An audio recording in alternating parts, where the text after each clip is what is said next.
अस्सलामुअलैकुम and welcome to another video. दोस्तों, public service commission का पेपर एक बहुत ही टफ पेपर होता है और यही वजह है कि सिर्फ 2 या 3% कैंडिडेट ही इसमें कामयाब हो पाते हैं।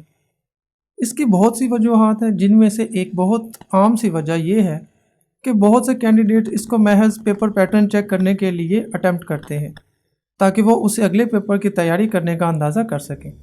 और ये अमल एक बहुत ही गलत अमल है, जिसकी वजह से वो अपना एक चांस भी ज़ाया कर देते हैं। इसके अलावा और भी बहुत सी वजूहात हैं तैयारी के हवाले से, जिनको हम आज की इस वीडियो में कवर करने की कोशिश करेंगे।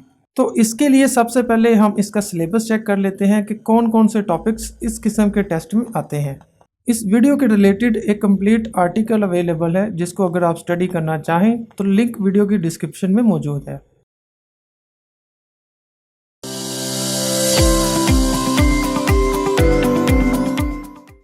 पब्लिक सर्विस कमीशन इन 10 टॉपिक्स की बुनियाद पर ही अपना 1 MCQ टेस्ट बनाता है। मैं यहाँ इन 10 के 10 टॉपिक्स को एक्सप्लेन करूँगा एंड हर टॉपिक के एंड पर उस टॉपिक को कैसे कवर किया जाए, उसकी तैयारी किस तरीके से की जाए, उसकी सजेशन भी दूंगा। पब्लिक सर्विस कमीशन के पेपर में जनरल नॉलेज का पार्ट सबसे ज़्यादा टफ होता है। उसकी वजह यह है कि आए दिन दुनिया में नए से नए इंसिडेंट्स, इवेंट्स और इसी तरह की बहुत सी चीज़ें जन्म ले रही होती हैं, जिनसे न्यू जनरल नॉलेज आए दिन क्रिएट होता रहता है और इन्हीं के बारे में क्वेश्चंस जनरल नॉलेज के पार्ट में पूछे जाते हैं। मगर कैंडिडेट यहाँ ये गलती कर देता है कि सब कुछ कवर करने के चक्कर में मोस्ट रेलिवेंट और मोस्ट यूनिक इन्फॉर्मेशन मिस कर देता है।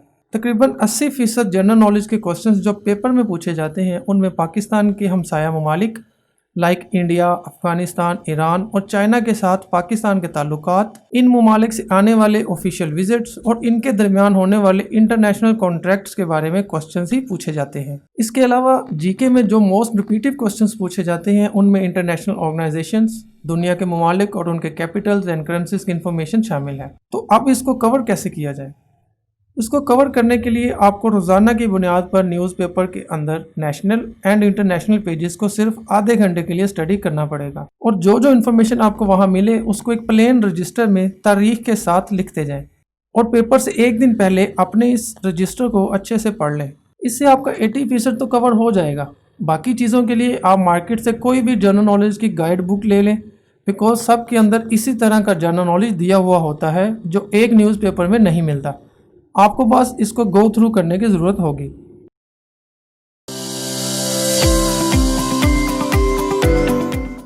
पब्लिक सर्विस कमीशन के टेस्ट में पाकिस्तान स्टडी का टॉपिक सबसे ज़्यादा वैल्यूएबल होता है। इस टॉपिक के अंदर सबसे ज़्यादा क्वेश्चन पाकिस्तान मूवमेंट, जिसमें 1857 से 1947 का पीरियड आता है, उसमें से लिए जाते हैं। ख़ास तौर पर क्वेश्चंस जो हैं वो educational movement, 2 nation theory, role of famous leaders, partition of Bengal, establishment of Muslim League और अक्सर औकात उर्दू हिंदी तनाज़े पर भी क्वेश्चंस पूछे जाते हैं। इसके अलावा पाकिस्तान के क़याम के बाद पाकिस्तान के early problems, India Pakistan war, constitutional history of Pakistan and Pakistan में लगने वाले मार्शल लॉ, उनकी वजह से पैदा होने वाले मसाइल, पाकिस्तान की पार्लियामेंट, सेनेट और मुल्क में होने वाले इलेक्शंस के बारे में ख़ास तौर पर पूछा जाता है। इस टॉपिक को कवर करने के लिए आपको अपनी FA और BA की पाकिस्तान स्टडी की बुक को हर सूरत स्टडी करना पड़ेगा। इसके अलावा इस टॉपिक को कवर करने के लिए आपको न्यूज़पेपर की इतनी ज़रूरत नहीं पड़ेगी, बिकॉज न्यूज़पेपर में इस तरह के हिस्टोरिक टॉपिक्स बहुत कम दिए जाते हैं। बेस्ट ये है कि आप FA और BA की पाक स्टडी की बुक के साथ आप मार्केट से कोई पाकिस्तान स्टडी पर बनने वाली जर्नल गाइड परचेज कर लें और उसको गो थ्रू करें। सिर्फ यही बेस्ट वे है इस पाकिस्तान स्टडी को अच्छे से तैयार करने का।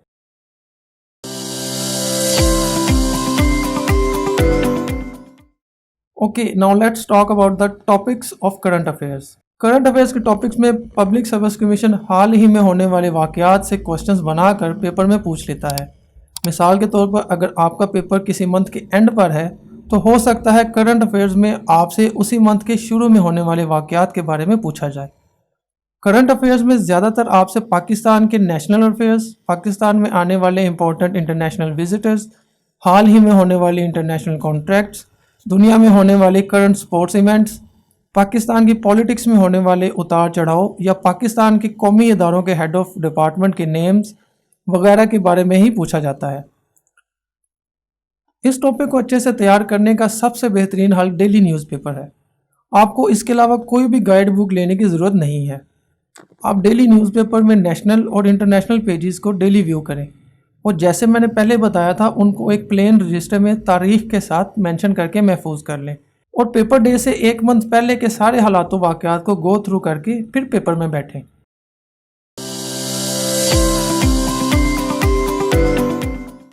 इस्लामिक स्टडी का सब्जेक्ट एक बहुत ही बड़ा सब्जेक्ट है जिसको पूरा कवर करना किसी के लिए भी पॉसिबल नहीं होता।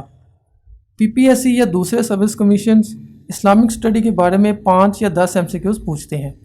इन एमसीक्यूज़ में वो कोई भी इंफॉर्मेशन पूछ सकते हैं जो कि डिफ़ाइन नहीं किया जा सकता कि इस टॉपिक के बारे में लाजमी पूछेंगे या उस टॉपिक के बारे में लाजमी पूछेंगे। इस पेपर में ऐसी श्योरिटी बिल्कुल नहीं दी जा सकती। इस्लामिक स्टडी को बेहतर तरीके से तैयार करने का हल यही है कि आप मार्केट में मौजूद कोई भी Islamic study MCQ guide purchase कर लें।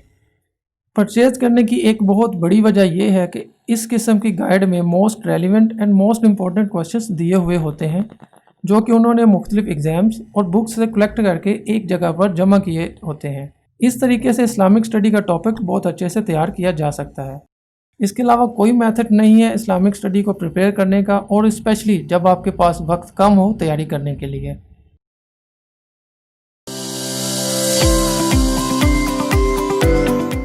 पब्लिक सर्विस कमीशन के पेपर्स में जियोग्राफी का रिलेटेड मैक्सिमम 5 से 8 क्वेश्चंस पूछे जाते हैं और ज़्यादातर ये क्वेश्चंस जियोग्राफी ऑफ पाकिस्तान के रिलेटेड ही पूछते हैं। जियोग्राफी ऑफ पाकिस्तान में क्वेश्चंस होते हैं माउंटेन्स के बारे में, lakes, weather, climate of Pakistan, कीमती पत्थर जो पाकिस्तान में पाए जाते हैं और जिन मुख्तलिफ जगहों पर ये चीज़ें पाई जाती हैं उनके बारे में भी पूछा जाता है।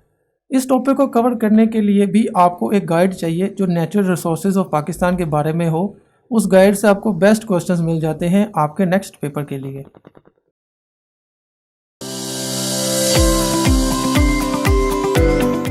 बेसिक मैथमेटिक्स के नेम से ही हमें यह समझ लेना चाहिए कि मैथ के क्वेश्चंस बेसिक नेचर के होते हैं जिसमें रेशो, सम, एवरेज और इसी तरह के क्वेश्चंस जैसे एक सीरीज़ को कंप्लीट करना या 10 मजदूर एक काम 5 दिन में करते हैं तो 5 मजदूर कितने दिन में करेंगे। मैक्सिमम इसी तरह के सिंपल मैथमेटिक कॉन्सेप्ट पूछे जाते हैं, कोई हार्ड एंड फास्ट क्वेश्चंस नहीं पूछे जाते। इस टॉपिक को कवर करने के लिए आपको अपने 9th एंड 10th के मैथ को स्टडी करना पड़ेगा और किसी चीज़ की ज़रूरत नहीं है।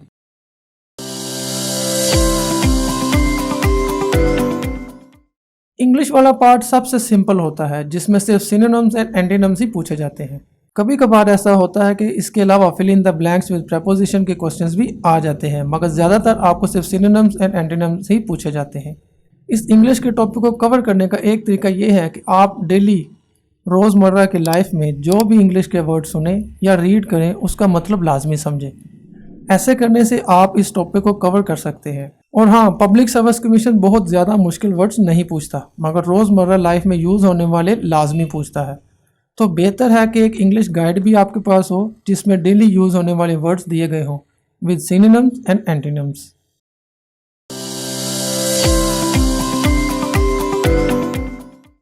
एवरीडे साइंस का पार्ट में जो क्वेश्चंस आते हैं वो होते हैं ह्यूमन बॉडी के बारे में, फिजियोलॉजी के बारे में, ह्यूमन बायोलॉजी के बारे में, इसके अलावा नेचुरल गैसेस और उनका डेली लाइफ में इस्तेमाल।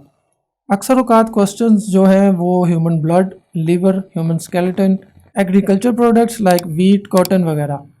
कभी कभार नोबेल प्राइज़ विनर्स के बारे में भी पूछा जाता है। एवरीडे साइंस का टॉपिक कवर करने के लिए आपको एक जनरल साइंस की गाइड ज़रूर चाहिए होगी, बिकॉज आप एक न्यूज़पेपर या किसी एक वेबसाइट से इस टॉपिक को अच्छे से कवर नहीं कर सकते।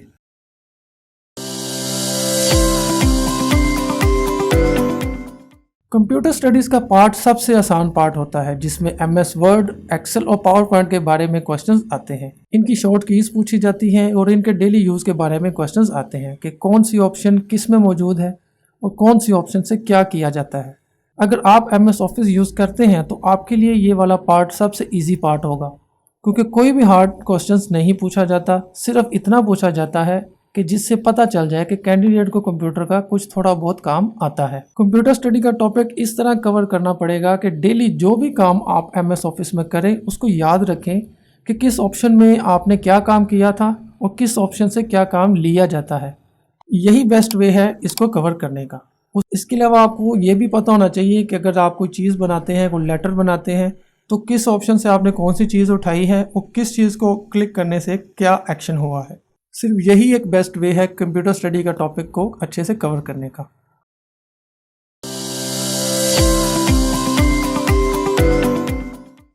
उर्दू लैंग्वेज वाला पार्ट ज़्यादातर कैंडिडेट्स के लिए मुश्किल होता है बिकॉज हमारा उर्दू लैंग्वेज से वास्ता अब इतना नहीं रहा।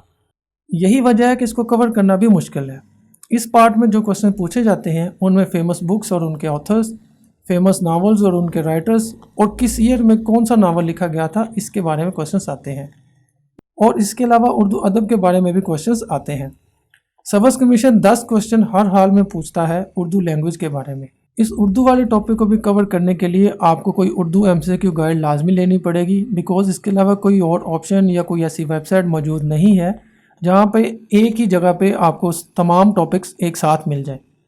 दोस्तों, पब्लिक सर्विस कमीशन का पेपर कभी भी बिना तैयारी के नहीं देना चाहिए क्योंकि अब पब्लिक सर्विस कमीशन आपको हर पोस्ट के लिए 3 चांसेस देता है और अगर आप बिना तैयारी के पेपर दोगे तो फेल होने के साथ साथ आपका एक चांस भी ख़त्म हो जाएगा और उस पार्टिकुलर पोस्ट के लिए आपके पास अब 2 चांसेस बाकी होंगे। तो आई होप कि इस वीडियो गाइड को फॉलो करने से आपको ज़रूर फ़ायदा होगा।